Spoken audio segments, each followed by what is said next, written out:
On This Week in Sales, we're going to be taking a look at RFP management, self-service for Salesforce, how long it's going to take before Victor crashes on his new bike, and much, much more. My name is Will Barron, founder of salesman.org, and joining me on this episode, the co-host, how can I phrase this? The sausage to my roll, the pigs in my blanket, sales legend, he's left this chair, Victor Antonio. How's it going, my friend? That is so wrong, man. That is so wrong. I'm assuming those foods translate to the US. The milk to my coffee would have been fine. I think people are going to hear that and just get totally disturbed. Please know that Will did not warn me he was going to say that. Other than that, Will, I'm doing well, man. How you doing? I am very well. I should probably say, just for the record, for anyone who's watching this on video, it is friggin' hot in the UK today, and so if you see me getting sweatier and sweatier, the reason I'm wearing this shirt over my t-shirt is I can probably sweat through this t-shirt before the end of the episode. So there we go. If you see my forehead getting as shiny as what yours usually is with your polished head, Victor, then we know what's going down here. Dude, my head got damaged, man. Did I tell you my head got damaged? Was this when you were dropped as a child? No. By the way, the reason we didn't do a show last week, it was good because I had I was at Lowe's. It's a hardware store. Sure. I reached down to grab something on the ground, right? It was a drill bit. I came up and I hit a trowel, a metal trowel. I'm right on top of my head. And so we're going to have Adam zoom into this. But there is the scar, if you can see it. Oh, wow. I can see it's it, like right there. Yeah, it's like, oh, no stitches required. It was just like, bam. And I remember I'm covering my head, right? After I bag it, I'm just like wobbling, right? And I remember I go over to my wife. I have my hand over my head. And I go, and I said, sweetie, I said, is this bad? And I just did this. I showed it to her, right? My head, I just put my head down. She had the most horrified look I'd ever seen. I was like, ooh, it's bad. So no stitches, but anyway, I'm on demand. I'm on demand. Dude, it looks like you've been attacked by a spade or something. Yeah, man, it's like a little slit. It almost looked like I'm a walking piggy bank. You can put money in, just insert money here. I'm hoping the scar stays there so I can use it as part of my speech. I say, here's the money slot, insert coins here. This salesperson will begin to sell. That's my joke. Anyway. Love it. Well, with that, Victor, with that anecdote and scar, we'll put that as the thumbnail of this video. Just your head. Mate, jump us into some sales news. All right, sales news. Listen to this name, Loopio. See, I love this. See, we're living in an age where people are coming up with new names. There's no longer the stale names like Nabisco, Sears, Walgreens. It's Loopio. Loopio and Seismic. Now, Seismic got big funding. Do you remember what they got for funding? It was not too long ago, but they got some major funding. But anyway, Loopio and Seismic launched enhanced RFP content management integration for sales teams. This was released on the 8th here. Loopio, the leader in RFP response software. Why is everybody the leader in RFP response software? Does that mean everybody's tied? Has announced advanced update to its unique to the market integration with Seismic, the global leader in sales enablement. Everybody's a leader. Together, Loopio and Seismic offer the only complete end-to-end solution for sales content management, for coaching, training, proactive content delivery, and sales proposal creation. I quote from the CEO and co-founder of Loopio, Zach Hemraj.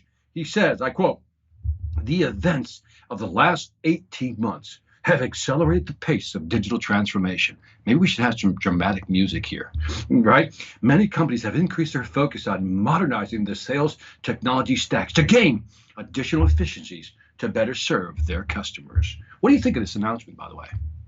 Do you want me to be honest, Victor? Well, of course I do, Will. I really don't care. Well, I mean, Will, I know we've got to put a show together. I could fake some excitement for this announcement if you'd like. Seismic is making. What was the funding on Seismic? I know you looked it up. What did they get for funding? So Seismic raised $170 million at a $3 billion valuation. See, there's $3 billion reasons you should pay attention to this. I think this is interesting. I think, again, more people are bolting stuff onto these systems, and the growth of these platforms it's becoming quite interesting how people are fighting for market share. And I see Seismic, like the Phoenix Rising type of thing, going up against whether it's Course or Salesforce. You know they want to go after Salesforce and Microsoft. So I just like watching Seismic do this stuff. because I think they're going to become, a very, very strong company. Sure. I don't know. And I prerequisite this every time we talk about cash, Silicon Valley, startups and funding on This Week in Sales. I don't know if we're just in some kind of bubble at the moment where there's just so much money being thrown around. There's been a bunch of companies that we've talked about on This Week in Sales that seemingly have no business being worth 100 million, 300 million. Seismic are obviously a leader in that particular, or in the sales engagement space and the sales content engagement space. And so wherever they've been, brighter people than me have given them that valuation, right? But it's almost like there's just too much money. And so these numbers don't really mean anything anymore. And I don't know how much value there is in the software tools. I would love to interview someone, an end user of some of these tools, to suss out, well, are you actually using it? What value? I'd love to interview two people. Whoever's implementing this tool into their organization. So you see what they think is supposed to be happening, and then interview a salesperson who's on the front end of all of this. And if they actually use the training, the content, the RFP tools, whatever it is, or if they just go, I know best, I'm the salesperson, I'll just have a conversation, as opposed to essentially sharing marketing collateral that has somewhat amount of data that says this should be right at this moment of the sales process. I'd be really interested to see what all this looks like in the real world, as opposed to on the balance sheets and acquisition sheets of these Silicon Valley startups. Yeah, for me, I look at it from this point. I don't think there's a lot of money being thrown around, but I think this market is just expanding because the value of data is becoming that much more valuable, and the cost of storage is almost nothing. But what's interesting about this is that they're adding more capabilities. And as they're adding these capabilities, I think they're just trying to extract more intelligence. And I think they're going to resell this intelligence down the road. So I think it's not so much just the software as a service, but really the data that's in there. Sure. And the RFP provides the, for request for proposal, content management system allows them to pull even more data on wins and losses, and maybe somebody can use that information and can be resold. So I think the value is in the actual software, but more importantly, I think the data being accumulated. I think that's where the market's going. So what you're saying is the software as a service is almost bootstrapping the real business, which is a data asset management organization, essentially. Yes, and I would put, if we could draw a Venn diagram, I would say yes. And the third part I would add is that just like Facebook, you put so much content into Facebook that it's all that sunk cost, right? Mm-hmm. So companies like Seismic know that, hey, look, if you start using our system, you're not going to basically get rid of it, right? There's not going to be a high churn. So think about it. Here's a company that gets you to do the sunk costs, invest in their system because they keep bolting on all these wonderful items. I'm sure Loopio came into play when one of Seismic's big customers says, hey, you don't have an RFP, component, and they went out and acquired one or partnered with one in this case, which they'll eventually buy. And then, so now the more they put into the system, these customers, that means, here's what's interesting, I think. I mean, maybe this is too nerdy for this conversation, but I think you reduce your churn rate when you bolt on these new types of application. And that's what these companies want when they want to go to the market and get a new valuation. What would be fascinating, Victor, and we'll never get this because these aren't public companies yet, or not yet public companies. It'd be interesting to see what their churn was at the beginning of the pandemic, when all large organizations were just slashing everything that they didn't deem was essential. So a CRM is probably essential, even more essential during the middle of the pandemic, when you've got to reach out to specific people who may or may not purchase, or you got to keep in touch with your buyers so that you can close deals on the back end when cash is back in the marketplace. I would love to find out, not picking on Seismic here, but just all of these, these unicorn-esque companies that are seemingly blowing up, not necessarily overnight. They've been in development. The pot's been boiling for 5-6 years now since I started doing content creation, right? It'd be interesting to see how much of their revenue was slashed through churn at the beginning of the pandemic, because that would give us a real accurate figure of how essential these organizations and the software actually is to a sales team and a marketing team. Yeah, I think, last point before we go on to the next story is that I think this is anecdotal, an anecdotal information / opinion, is that because of this digital transformation, because of the pandemic, and companies realizing that they don't need to be face-to-face with customers, I think what we're seeing is this shift of money from sales organization, cost of sales, over to the marketing pot. And I think that's where all this is coming to fruition. This is why all this is happening. So I think that's interesting. For sure. And as you say that, maybe we're not the best people to make anecdotal assumptions about some of this. Because if you've got a team that is completely undigital and someone like Seismic comes along and says, hey, in one fell swoop, we'll give you the infrastructure and the platform to become digital, for want of a better phrase to describe it, maybe that's worth the investment. Just to go, we're now digitally transformed and we all tick a box and look good in front of our management and leadership above us. Maybe that's the pitch of, hey, you need all these frameworks, you need this, we'll just do it for you. And it's all done in one fell swoop. And that I can see could perhaps be enticing to sales leadership when that's the buzzword of the moment, right? Yeah. And by the way, to your point, it's a great point, is that you want to tick the box. I'm sure Seismic wanted to tick the RFP management box to be more valuable. So good point. Amazing stuff. Well, let's move on to Salesforce. And I won't dive through all of this, but what I thought was interesting, this article is from a terrible website URL, e-commercenews.co.nz. The article is entitled, Salesforce introduces AI-powered insights, sales enablement, and new self-service options. And it's the self-service options that I thought was the most interesting of Salesforce. The product is 50 products, right? And it's sold into sales engineering, sales operations, sales enablement, sales leadership, management, the executive suite to pull data for their own quarterly reports, whatever it is. It'll dive into accounting. I'm sure there's HR elements to all this. And so until this moment, typically you have engaged with either a consultancy who will help you implement the software, and so you buy via them. I know HubSpot does a lot of this. We touched on that a couple of weeks ago. Or you'd speak to individual salespeople at Salesforce, and they have a killer sales team. I've engaged with loads of Salesforce reps over the years. Some of them make crazy money. So if you can get involved with Salesforce at that kind of rep level, the right product or service, you're doing well from a sales perspective, from a seller perspective. But here, Salesforce is saying they've introduced a subscription management for Revenue Cloud, which is essentially that CRM.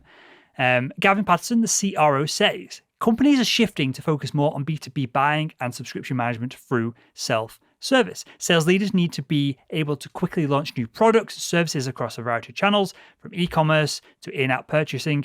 And essentially, long story short, it seems like they're almost setting up software tools, self-service, to go around some of the sales team because maybe they're needed in some scenarios and clearly they're not needed in others. And I thought it was slightly ironic that Salesforce are building self-service to sell their own products when the products are designed for salespeople to sell other products. There's some irony in there. Yeah. Isn't there?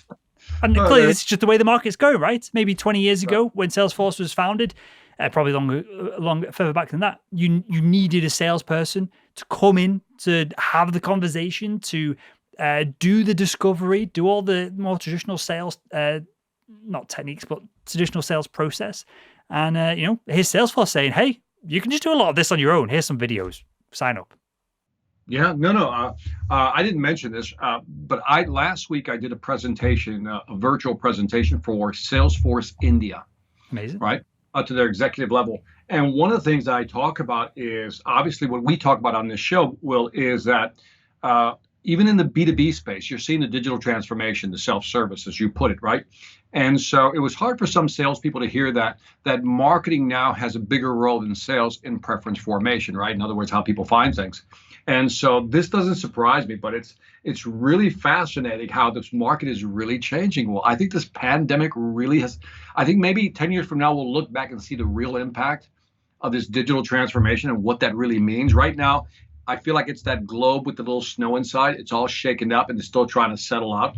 And so this is just another flake moving around in a certain direction, say, hey, self-service is the way to go. For a salesperson listening to this right now, and I've asked you this question multiple times over the past 10, 12 months that we'll be recording This Week in Sales, what should a salesperson be doing when they hear that they've just bought a big house, they're up to the eyeballs in a mortgage, and Victor Antonio will probably tell them off for that in the first instance, but they've got a kid on the way, they're looking after grandma, she needs cash thrown at her because she's got an addiction to driving Porsches or whatever it is.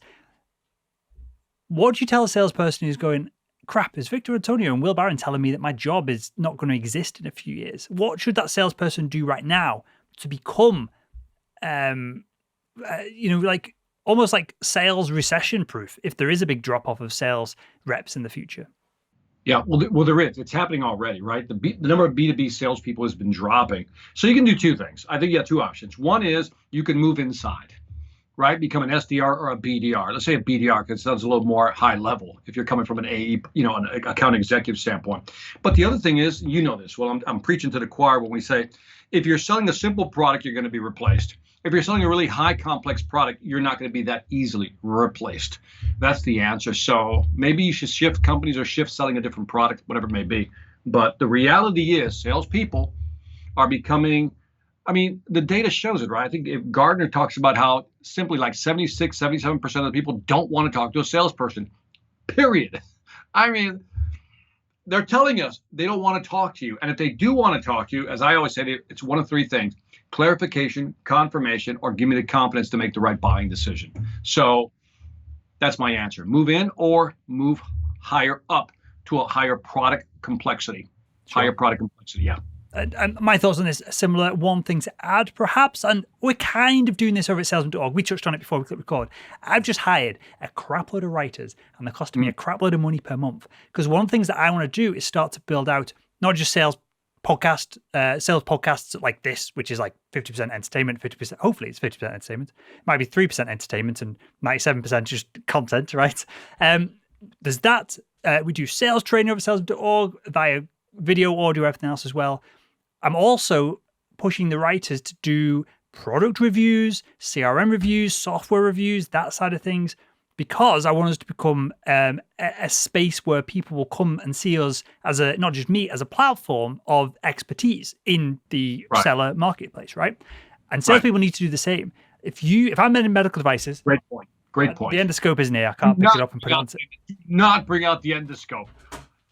The endoscope. When I was in medical devices, back when I was a young Victor, I've said this a million times. I'm going to start a campaign. Ban the endoscope. I'm going to wave it around as we go into this now. I forgot what I was saying. I would become an expert in endoscopes. I would be maybe not creating a blog, maybe not creating a podcast, but I'd be positioning myself as not a salesperson, Victor Antonio. I would be positioning myself as an expert in one tiny part of my product or market mix. That means endoscopes. You'd be an endoscope expert, like a double E. I'd probably frame myself as an expert in the camera systems that this plugs into, because they're more expensive, so I want to be wrapped up in that. And I enjoyed all that stuff as well. I would love to see your presentation too. All right, here's how it works. What we're going to do is take this endoscope and stick it in here. And then we got a TV right here, high def. You'll be able to see.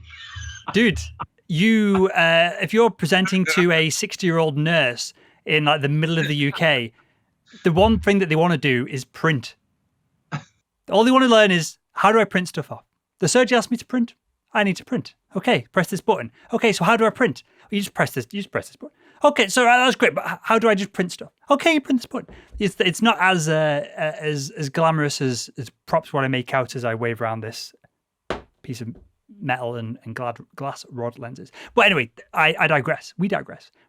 Becoming an expert in something that you can sell, I think, makes you less sackable than a more generic salesperson, even a BDR, AE, whatever we want to call these individuals.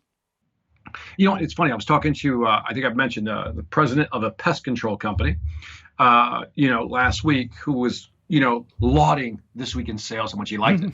What was interesting is that their numbers are so good that they could hire another 100 salespeople. Now think about that for a second.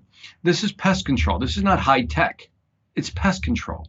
And so even in a low complex service solution, guess what? There's still business. So I think nobody really knows how this all shakes out. Yeah, but why is that, Victor? That's a great example. I've just had a wasp's nest dealt with that was on the front of our house, right?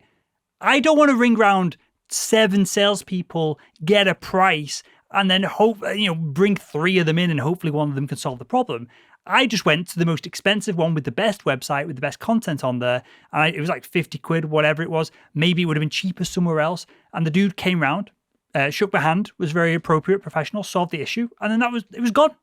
That's what buyers want, right? They want experts to solve problems, and they've not got the time or the energy or even the capabilities sometimes to shop the market, other than once a decision's perhaps been made and they need to justify a price they've already essentially confirmed. And by the way, so let's go back to the buyer journey real quick. You researched it online, 90% sure of what you wanted. Then you reached out to the pest control company. Yep. And the thing is, you can't automate that because you can't get a robot to actually get rid of the wasp nest. So there's a perfect example of an industry that will not be automated out. So that's why it's always a tough question to answer when we talk about that. Yep. As far as, leaving the market, who's going to be in, what should I be doing? So it really depends on what you're selling. For sure. And so to wrap that up, I think it's fair to say then, it's important if you are looking at a sales job, if you're shopping your own services at the moment, you want to be joining a company that has this nailed, right?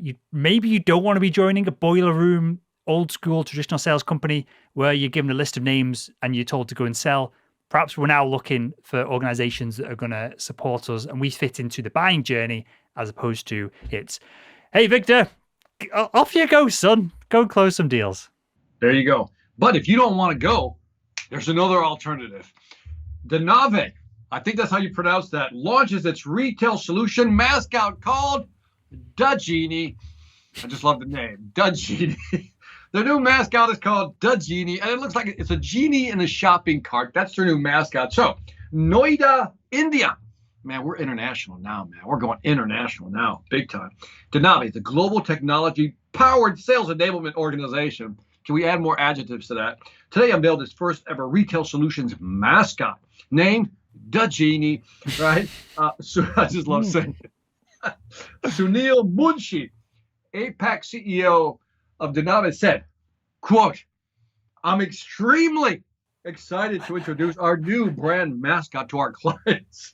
Our strong lineup of retail solutions needed, now listen to this, our strong lineup, it's a strong lineup of retail solutions needed a unique identity to articulate the commitment, the rigor, the prowess, and the value of our offer. Now, let me just kind of highlight this. They needed a unique identity. In other words, they needed a mascot to articulate commitment, rigor, prowess, and value. And they chose a genie. Somebody, please, for the love of marketing, how did you tie those two things together? Let me say it again. Commitment, rigor, prowess, value. Let's get the genie in the shopping cart. That's our mascot. With the ponytail, I might add. A genie with a ponytail, I might add. What the hell's going on here, Will? So my question to you is, Will, it's a very serious topic. That was a long intro to that question. Stay with me. What are we doing here, Victor?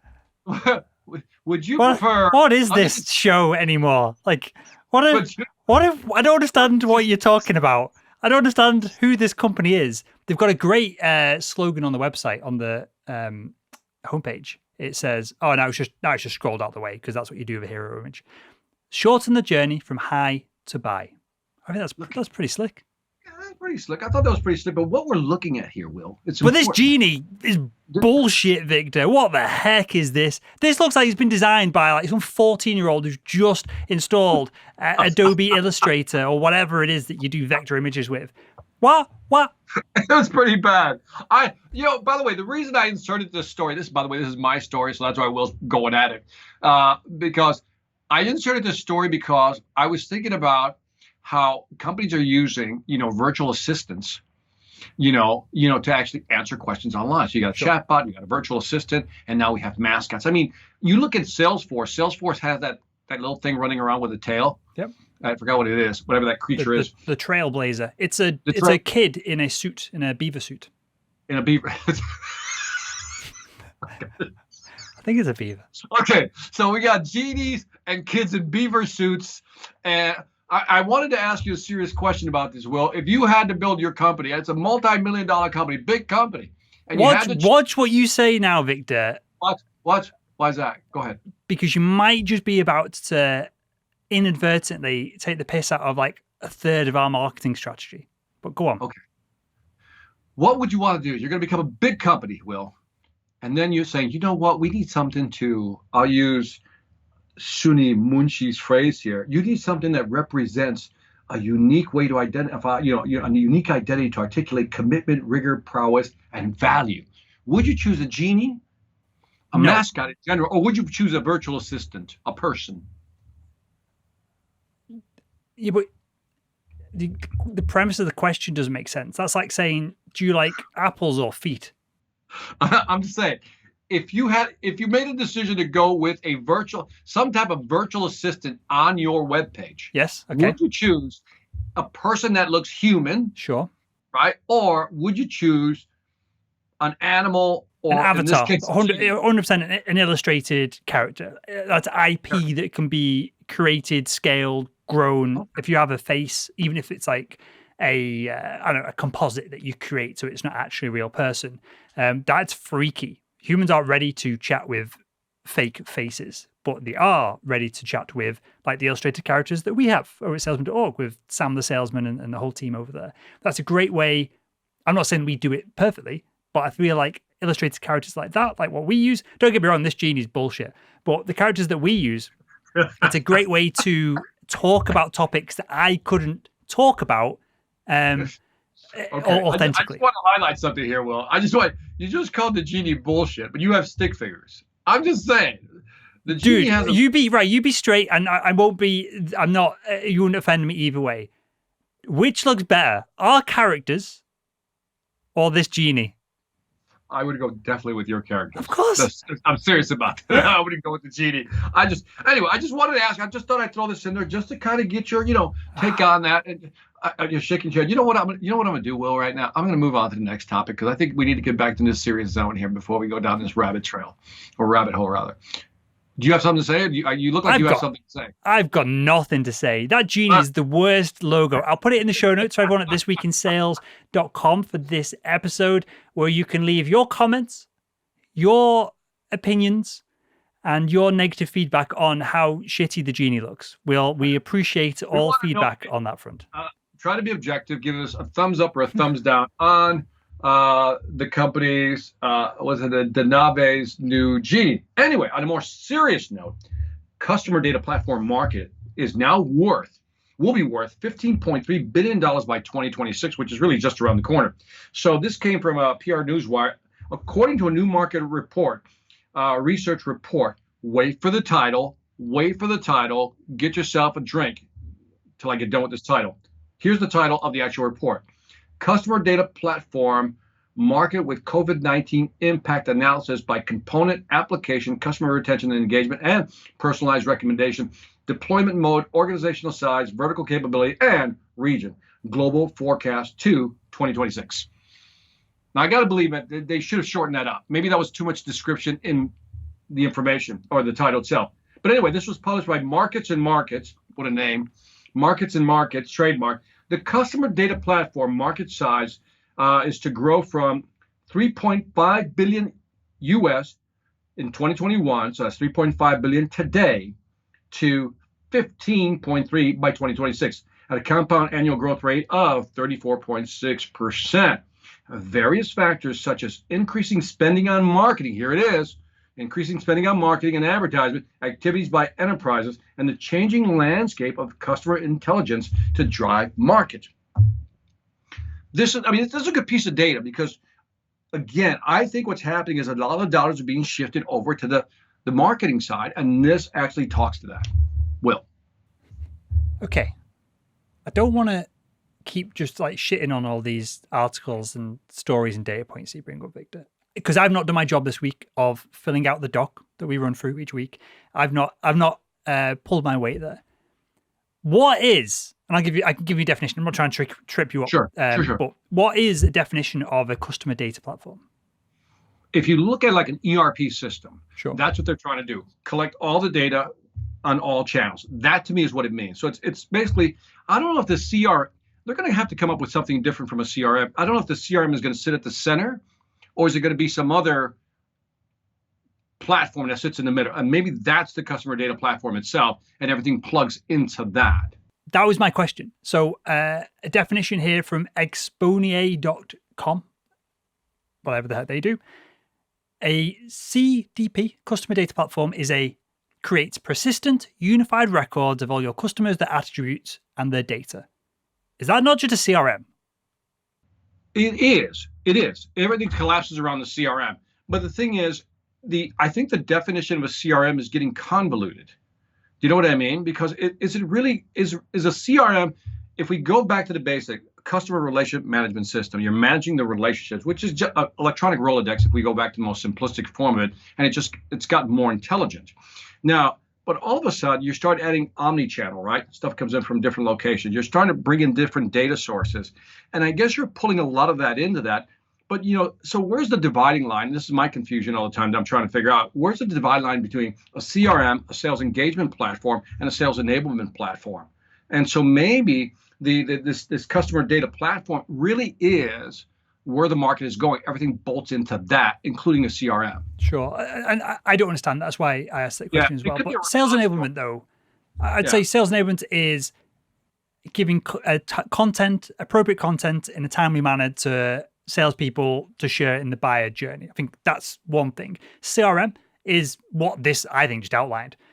A unified set of information about your buyers, where they are in the buying process, and perhaps, hopefully next steps and things like that. But what I don't get is customer data platform market worth $15.3 billion by 2026. But if I Google Salesforce's market cap, that's $256 billion, Salesforce alone.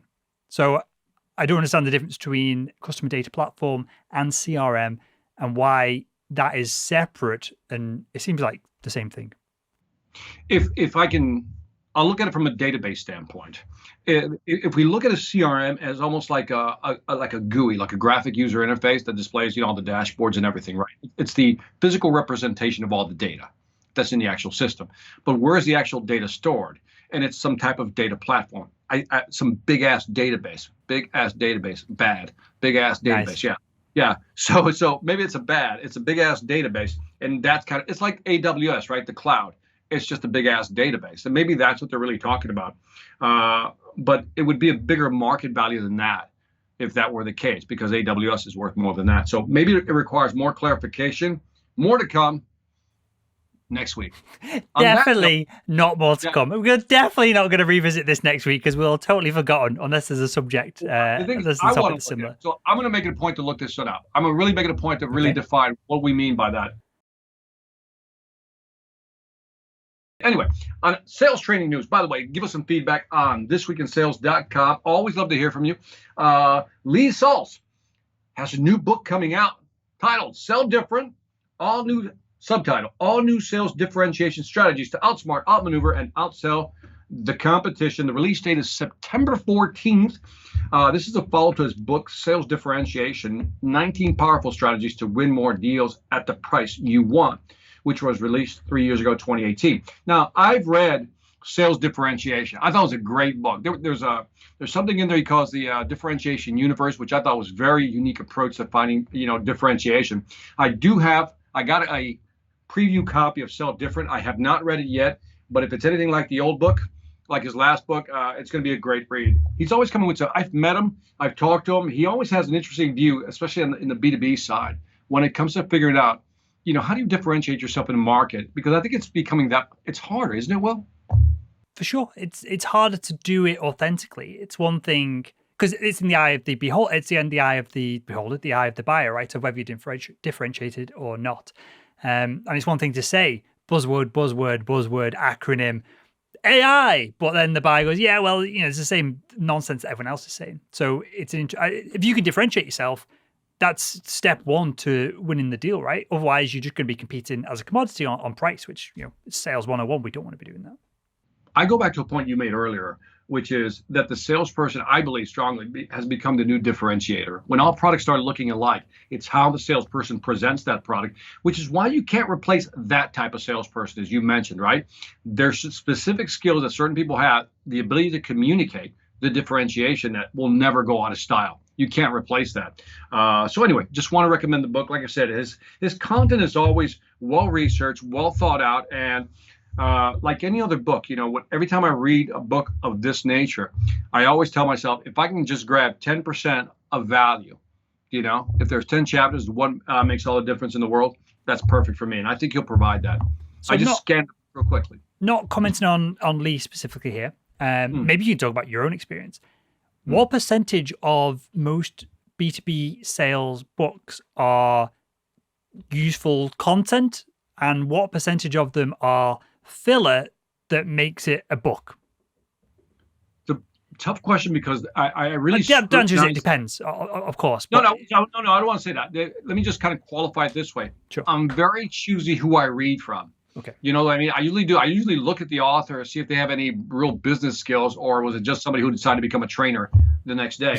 And so, yeah, you know what I mean? And so, like, for example, Anthony Iannarino, great content on the B2B side. You know, he's another person I just love reading. There's a guy just wrote a book called, I think it was Dave Perry or something. Excellent book on B2B. So I think a lot of the B2B books that are written by at least some of the good authors really have great content in them. And all you need is, again, something to shift your brain a little bit. And everybody has a unique perspective on it. So I think the majority of books I read on B2B are pretty good, actually. How do you differentiate what a good book is versus a bad book without, your time is, obviously valuable, both financially, but obviously, I nearly made an old person joke then, but I'll hold that one to myself. You should have gone for it. You should have gone for it. Well, you don't have that much time left, do you, Victor? You can't. You've only got another 100 books left. No. So what I do, speaking of 100, is I have the 100-page rule. Did I ever tell you about my 100-page rule? No. The 100-page rule is I read I go up to 100 pages, and if there's nothing there, I stop reading. I mean, I'll scan the rest, but then I'll just toss it. By toss it, I mean I give it to Goodwill. Yep. So that's how much time I spend on books. Usually, the majority of books usually have something. So what qualifies as a good book? Something that, even if I know what it is, just gives me a different look at it, right? Almost like you're 1 degree off center. You go, oh, that looks a little different. Never thought about that way. Sometimes it's just an approach. How do you ask questions? How do you position the product? When should you position the product? So sometimes it's strategy. And you can tell. I mean, you could really tell. It'd be interesting if the audience can chime in on this one. Can you tell early on whether the author's full of it, or is it he's the real or she's the real deal? And I think in the first 100 pages, you'll know. So, and by the way, if I can just add this note in there, this author, whoever it is, how many hours do you think is spent writing a book, Will? If you were to guess, I mean, how much time do you think is spent writing a book? And maybe I'll just say in terms of hours or months, what would you guess? I would say, having spoken to lots of people about this, because I want to put our training content into a book at some point, and I'm not doing it because I'm not spending the hours to do a proper job. I'm not spending the months, even years to do so. I would say if you're working full time, at least 6 months. If you're doing other stuff, which most sales trainers are, people who write these books, at least a year. Yeah. For me, it's 6 months minimum, to write a good book, right? And so the Sales Ex Machina definitely took, I think that was about 6 months. And that was about maybe, I'm going to say 2 hours a day of commitment, easy to write, because I would go to Starbucks, 5 o'clock, 7 o'clock, get it done. And so when I look at a book, I'm also thinking about 6 months worth of work put in the book. And if I can just grab one idea, I mean, I hear people complain about paying $15 for a book, and I'm like, shut up. If you get one idea in exchange for, you're exchanging $15 for 6 months worth of work. And there's got to be something in there, at least in the first 100 pages. If not, chuck it. What percentage of, you've answered the question and some, which is good. What percentage of books that you read month on month were published in the previous 12 months? And what percentage of books are older, more well-known or classic business books? I think the majority of books I read are published within the last 2 years. That's fine. I rarely go back too far because it's outdated information, right? So I just bought a book. I don't remember the title, but it's on customer analytics, and I think that's a 1.5 years old. I won't go back further than that because I'm older. One of the things I'm very cognizant of is I got to figure out, I got to stay current with what's going on and not reach too far back. Because I do something similar, but perhaps to a bigger scale, like the dichotomy. I will read books that are 6 months old, brand new. Obviously, people coming on the podcast will send me the books that they've just written that they want to promote on the podcast. But then I typically don't read anything that's 2, 3, 4 years old. I'll go back I try and find the genesis of whatever the idea is. So I really like Seth Godin, for example. So I'll read a lot of his books that are like 10, 15 years old. What did I read recently or reread? Permission Marketing. That's like so old, and all the examples he's using are totally out of date. But because it's fundamental, because people want to be marketed to having opted into something, it's fundamental, right? That's never going to change. It's still really relevant and timely and hasn't been diluted by someone who read that book and then put their own spin on it, and someone did a course on it, and then someone consumed the course, and then now they're a marketing expert, they write their own book. So I try and go both ways. I'll go brand new, interesting, and I'll go out on the line and say a lot of the more modern books I read are a bit thinner content-wise, and so I'll skim them, and then I'll go back to not necessarily classic books. I'm not talking about books from the 20s or 30s, even though I read a bunch of like books on like Rockefeller and people like that, and autobiographies and biographies. I think they're valuable in their own right, but then I'll go further back to like the genesis point of the idea that's trying to be communicated, even if there are more modern books on it. I got that. Yeah. I mean, someone buy books, like I call my book the golden shelf, right?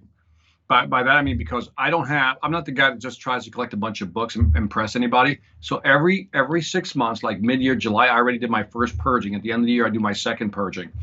So my shelf doesn't get bigger. It's just I got to make room for the books that deserve to stay on the golden shelf. And so I don't have a lot of books on my shelf. Maybe I have about like 50, and that's it. And then I purge the rest. I do have purgatory, by the way, just as a side note. I put them in a little closet because I'm not sure if I really want them. And if in the next 6 months I don't go look in the closet, they're gone. Do you make notes? Do you document your ideas from books? Or how do you go about doing that? Two ways. One is I mark the hell out of these books up. I mean, I really rip into a book. I mean, there's, in the margins and everything. Something I started doing is a little more time consuming, but two things I started doing. One is I'll read a book, like if I'm reading the Makita book, what I'll do is I'll grab index cards and just capture the idea and I write the page number. Mm-hmm. And then I usually have a bundle of index cards. But as you know, I started using the Kindle Fire. And the Kindle Fire lets you highlight things and then create flashcards. And so that to me is the most efficient way of doing it right now. Yeah, I'm similar. I've been I've not read anything in ages now. I've just been too head down in building. I don't need new ideas. I need less ideas. I need to just focus. Okay. But my last stint of reading, as we were starting to rebuild the course like 18 months ago, 12 months ago, I read every new book on sales I possibly could. I would have my Kindle. I'd have my iPad Pro. And on one side, I'd have the Kindle app. And then the other side, I'd have a Notes app. And you can just copy and paste the text across that you want to go after. And then I'd highlight and note it. And I've got each of these in little folders, and then the text is all searchable, even the handwritten text. So that's why then I'll go back and find a quote or kind of an idea. But it's a lot of work, but I feel like doing that extra work up front means that your brain's not very good at holding on to and documenting things. That's what we need computers and technology for. That's what a CRM is, right? We can't remember all this stuff. We can remember Victor's got a dachshund and this and that, but we can't remember the specifics about the dates that we called and this and 1, 2, 3. I find that a fascinating topic. It's going to be, it's a little bit in the next book. It's about memory distortion and how we just don't, as soon as we try to record something, we distort the information because we delete. Have you seen all the studies on eyewitness testimony and how essentially is it totally just ineffective? We're all just lying to ourselves about the stories that we're replaying in our brains. Yeah, I saw one where they did one on 9/11, and I think they went back like 2 years later, and they were 15% off of their original, recounting of what happened, and by the 5th to 7th year, they were like 35% off. Yep. Different. In other words, it already changed 35% from the original story, and I think that's fascinating because I think over time it just continues to morph. But anyway. On a more lighter topic, I did it, man. I did it. I ordered my first electric bike. Just thought I'd share that with you. I bought a Rad Runner 1, and it arrives today. Super excited. I've been waiting for almost 4 weeks for this thing. And so I even bought a little rack with a basket for my little Dachshund Pebbles to ride along with me. So my girl's going with me. That's my dog right there. He is my dog. Victor, you on this bike with your dog, your sausage dog, sat in the front of it, might be like the most like least masculine image I've ever like thought of in the whole of my life. Look at that bike. It's a nice step-through bike. I wanted something casual. You know what's So funny? you step through so you don't get your dress caught on it as you're cycling, right? That's cold. That's cold. I bought I got to tell you, this is kind of funny. I bought this helmet that, they suggested, and it's so tall, right? I swear to you, I thought I looked like a giant penis, and my wife's like, no, you look like you're going to be shot out of a cannon. Yeah. So I had to go. So this past weekend, we went over to a place called, no joke, Dick's. Dick's Sporting Goods. Yeah, Dick's Sporting Good, and I found a more reasonably looking helmet. So I will, you know what? When it arrives, I build it. I will take a picture of it, and then we can post it on our blog page, thisweekinsales.com. How fast does it go? I'm trying to look at the final specs. I think it's up to 30, 35 miles per hour. I probably won't be going that fast. I bought it because, by the way, I bought it because you're lazy and you don't want to cycle like the rest of us. Well, that's partly true, but they're building so much stuff around us, Will, like restaurants and everything, that there's a lot of congestion with cars. And so, me, I just like shooting over to Starbucks or a small restaurant. So I thought this might be interesting. If we like it, then we'll buy one for my wife. She says, well, why don't you buy that one? Let's see if it works. And let's kind of see if we actually use it. The laws, regulations, everything is up in the air at the moment. So in the UK, so you shouldn't really be riding an electronic bike on the road because it is a motor vehicle. It's an electronic motor vehicle, and so it should be taxed, insured, you should have number plates. And you're also not allowed to ride push bikes or electronic bikes on the pavement. So it's all up in the air. It's all being debated at the moment. Same with electronic scooters and stuff, right? What's it like in the US? Can you just jump on the main road and get rocking and rolling? Yeah, they're actually building. I mean, a lot of the new roads now have an actual bike path, like off to the side. And can you go on the bike path on an electric bike? Is that legal? Yes. Yeah. So the question is, can you go on the sidewalk when you have to? You know what I mean? Just jump the sidewalk. So we'll find out. I'll let you know if I get fined, if I have to jump on the sidewalk. Because some of the roads here are very narrow, like 2 lanes. They're very narrow. So I think you have to get on the sidewalk just to get to some of the main roads. But again, we live in a very quiet area. Once you go outside of it, just too much traffic. Like I wouldn't go on the main street. So I'm going to use it for short runs and to take my dachshund on a couple of rides, man. That's really like. How long? She likes to get out. Every time I go get coffee, she wants to jump in the car with me. So I have a special seat in the car for her. Her name is Pebbles, as you know. And so when I was thinking about the bike, I almost didn't get it. But then my wife said, why don't you get it so you can just drive Pebbles around? And so that was part of the motivation, I got to be honest. 2 questions. One, we'll exclude Pebbles from. Okay. How long before you fall off it? It's going to happen. You're going to slam on. Someone's going to drive in front of you. Something's going to happen. How long? It's not long. I've fallen off a bike so many times. I got a Jamaica story where I actually, I'm coming down the hill. I'm giving you the short version here because people are going to get bored with this. So we're doing this bike tour, right? We're coming down this hill in Jamaica. It's really like a mountain road. And there were so many potholes that the front tire got caught. And then it just launched me. And I remember you have that moment, you don't have time to slow down. Mm-hmm. Well, as I'm going up, the backside's going up because I got momentum. All I remember going, this is not good. Because I'm feeling myself being launched. I had a helmet. I mean, I was just bam. I hit the concrete. I actually broke my arm, but it was a hairline fracture that just broke right through. But it didn't shift the bone. And so I didn't find out till about maybe a week later that it was broken. By that time, it was already mending. So the doctor says, can't do anything for you. But I did have a broken arm. I got stories about me falling off a bike. So the answer is I'll probably fall off one again. But I'll have a helmet. I'll get scraped up a bit, and I'll get right back on the bike because that's what salespeople like me do, Will. So that leads me to my second question. So assuming you won't fall off the bike with the dog because you'll be sensible, will Pebbles have a helmet? We actually bought her one. I knew it. I knew it. Oh, it's got a little helmet, and we got a little helmet you tie. And does she have it on? I know Walter, our golden retriever, he wouldn't have a helmet on. He'd be chewing it, bashing it about. Yeah, she's shaking it off, but we did put a helmet on her. So what I think we're going to do is we're going to try it out first. We're going to use this basket that actually has her covered. Yep. Protect her a little bit. But again, I'm not going to be going fast. Like I'm not going to be going whatever it'll be slow ride. So Pebbles will be safe. So all you dog owners, I will take care of Pebbles, and we'll be doing short rides only. I'm interested. I want to see, that video that went viral maybe 12 months ago with the guy if he's on a skateboard and there's music in the background and he's just chilling. I want to see that, but with you doing a selfie with yourself and Pebbles, just like cruising. Just cruising the streets. Do you know I actually did a viral video with that? I did my own. That same song. Did it go viral? No, it didn't go viral. But it was like you can't say you made a viral video if it didn't go viral. It's just a video. I did not make a viral video. What was that? Do you remember the name of that thing? I don't know. Okay. All right. We'll have to show you the video. But actually, I kind of cheated because I used a drone and a green screen. But I had that whole drink, the whole thing. That's really cool. We'll include it in the show notes over at thisweekinsales.com. Cool. That's all I have, Will. That's all I have. How about you? Anything else? No, I'll have a few things to announce maybe next week or the week after with some things that we're doing both at salesman.org and then some things that we're doing with a partner, HubSpot, clearly. I don't know why I'm trying to be secretive about it. So I'll have a few exciting announcements to share in the next couple of weeks. But with that, we'll wrap up there. That was Victor Antonio. What did I say at the intro? The sausage to my roll, the pig to my blanket.